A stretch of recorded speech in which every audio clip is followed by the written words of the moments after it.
नमस्कार, स्वागत है। आज हम बात करेंगे ये सर्दियों का मौसम चल रहा, ऐसे में खांसी अक्सर लोगों को हो जाती है। और इस खांसी से निजात पाने के लिए आपको करना क्या है, बस थोड़ा सा काम करना है। ये अपना पाइन एप्पल आता है जिसे अनानास कहते हैं, उसे लेके आइए और उसके छोटे छोटे टुकड़े बना के खाइए। जो इन्फेक्शन हो जाता है गले में, उसको यह दूर करता है और इससे आपको शीघ्रता पूर्वक लाभ मिल जाएगा।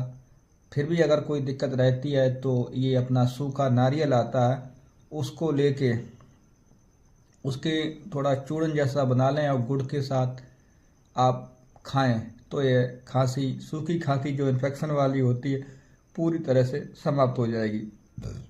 तो ये बहुत बड़ी रेमेडी मैं आपको बता रहा हूँ आपके स्वास्थ्य के लिए।